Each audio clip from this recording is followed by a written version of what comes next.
Well, definitely excited about our progress. We're getting better each and every day. I think we're finding out different things about ourselves that we didn't know before the season. We're starting to identify roles, but also there's areas we need much improvement in, without a doubt, but they're all fixable. Rebounding is fixable. Taking care of the basketball a little bit better is fixable. I truly believe our depth exceeds what and who we're playing. I got to look to play Ronnie DeGray a little bit more. I think he can help us in addition to Mohamed Diarra. Those guys can help us, but more importantly, the guys that are in rotation, we have to continue to get them together and growing in the direction that we're going. Dennis, a lot of coaches say they like these weeks where the kids are on break from class. They have a little more, they can improve basketball-wise. I mean, do you take advantage of a week like this? Yeah, you have to. You have to because it clears up the schedule for our players. It allows them to now just concentrate on athletics. Whenever you have a break, the NCAA rule is there's no countable hours with practices, so guys can get double days in and different things. The growth of most transfers, the growth of most high school kids, the growth of most players happen Thanksgiving break and Christmas break. Those are opportunities for us to dive a little bit more in detail with them with the game of basketball. Gathered a lot of info the last week or so, playing a lot of games. What are the biggest things that stick out to you about the growth of this team so far? Well, I think the positive assist to turnover ratio is definitely a positive stat. We have to continue to work on our rebounding shell. I think when I've looked at film, our rebounding shell has collapsed. We have to do a better job of maintaining our shell. The other thing is I think we've settled a little bit more in shooting jump shots. I'd like to see more activity in the paint. Meaning post touches for Kobe Brown, post touches for Noah Carter, but also post touches for our guards. I think we have a system that allows versatility in that area. The other thing is fouling. I think we're fouling a little bit too much, and I think we have to try to win the free throw game. When you look at game one to now, what do you feel like is the biggest area of growth you've seen in this team? Just the connectivity. I think identifying who each other are, trying to identify all our strengths and weaknesses, but also how to keep everyone moving forward. I think players get to know each other in games. Practice is one thing, but in games during the heat of the battle is when they really get to know each other. You mentioned Ronnie DeGray. What do you feel like he brings, to the court? A high level of energy. On the defensive end, I think he can be a person to help us with those rebounds. He shoots a high field goal percentage. We have to improve on his catch and shoot, but defensively he's been through experiences at the highest level with his years of play. So I think that's something that will definitely help us. You spread the scoring around so much. I mean, how beneficial is that to have different guys stepping up all the time? Well, it's difficult to scout. I would say difficult to scout in the sense that you cannot key in on one person. Kobe Brown is our first team all-conference guy preseason. There's no doubt in my mind he's going to continue to lead us, but no team can just concentrate on him because he's such a good facilitator.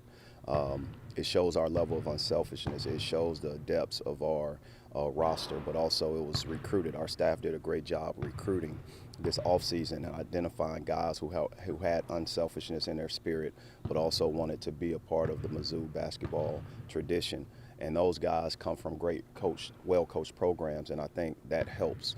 Anytime a player is looking at team first and I second, it helps us.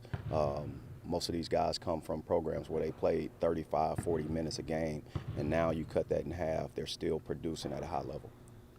What about Du Bois' contributions have really stood out to you, especially now that he's been recognized Player of the Week?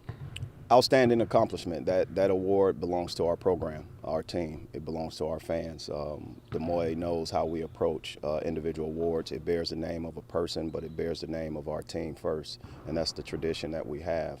We're excited to have such accolade be recognized in our program, and I wouldn't be shocked if it's someone else next. We just don't know when.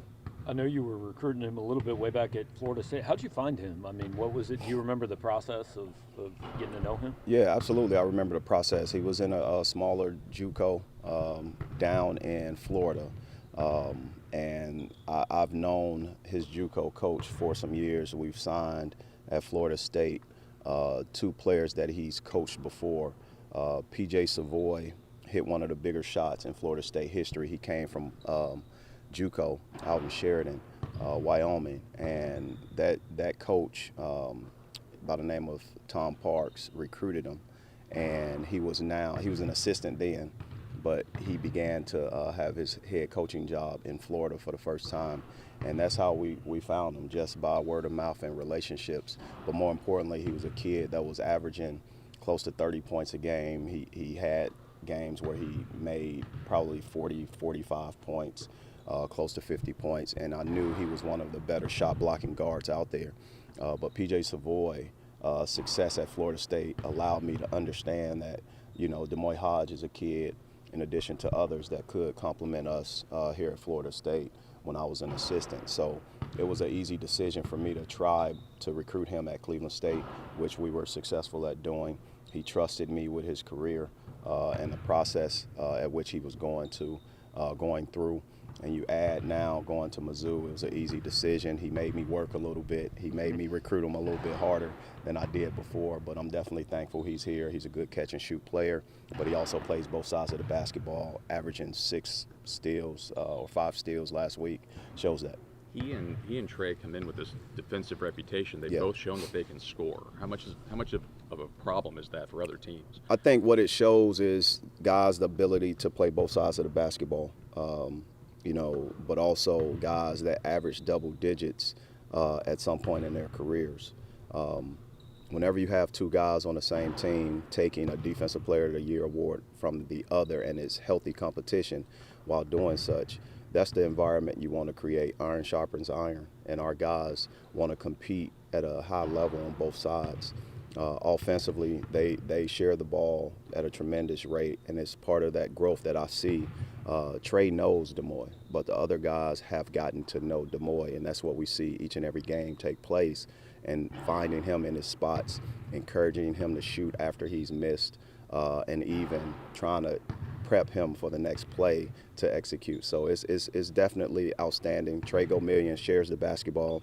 Trey Gomillion is another point guard on our roster at the end of the day. We have Nick Honor, we have Sean East, but Trey Gomillion is that other guy that can play point guard, and his stats show it. He's just so unselfish, and he's multi-dimensional, and he can pick in any situation or position that we ask him to play. Is Isaiah finding the balance that you want him to in terms of distributing and scoring and everything else? The growth that Isaiah has made is tremendous. I'm definitely excited about his growth. And what I've taught him is no different than what I explained to him during the recruiting process.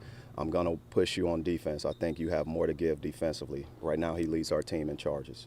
I think as a guy that averaged 20 points per game, you have to understand he had clips where he would not play as hard because he was preserving his energy.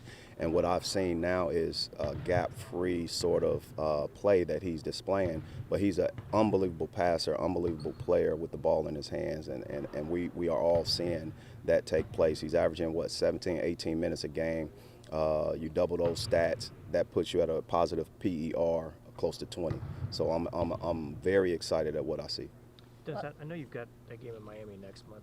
Did you have any opportunities for like the multi-team events, or was it just too late to get in one of those? What's like the tournaments you've seen going on around the country now? Was that an option ever?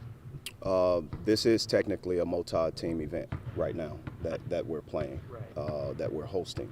What I wanted at this stage was to play in front of our crowd, play in front of our city.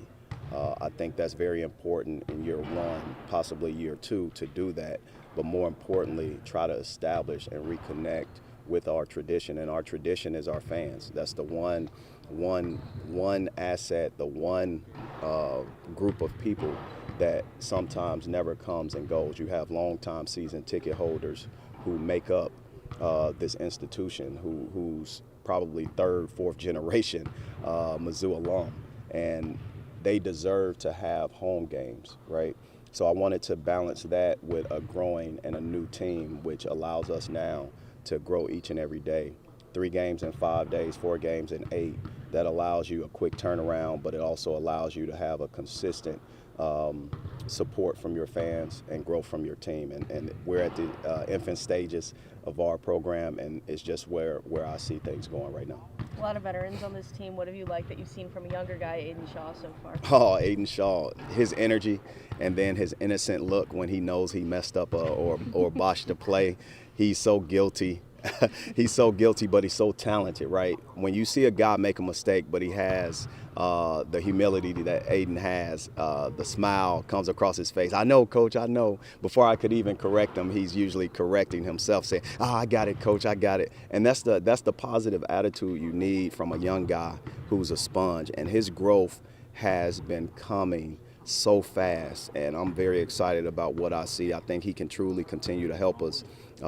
He smiles when he makes a jump shot because he's encouraged. He's more encouraged when he makes a great play, but when he's embarrassed about doing freshman things, he gives you that same consistent smile. So I appreciate him, his parents, for believing in me as his coach, but also the spirit at which he plays each and every day when he comes in this gym. One final question. Coastal's only played 3 games, but they score 95. They got one of the best rebounders in the country, one of the best assist guys in the Absolutely. country. What do you see from them? Well, first of all, Cliff Ellis is top 10 all-time winningest coach in college basketball. I think we are truly having a Hall of Fame coach come in this arena with a team that's going to be very difficult to defeat. There's no doubt about it. Whenever you have a guy with that much experience on the sidelines, you have an unbelievable game manager. You have a guy that can, sort of plan to take you out of your actions.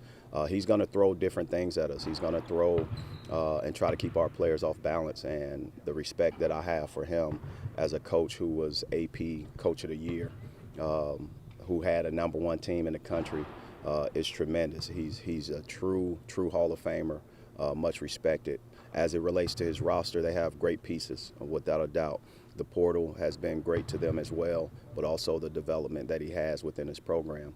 He has a great staff, but also when you look at the pieces that they have, it's a tremendous group that they've put together, and we have to be on our very best to be able to come out on top. All right, thanks, Coach.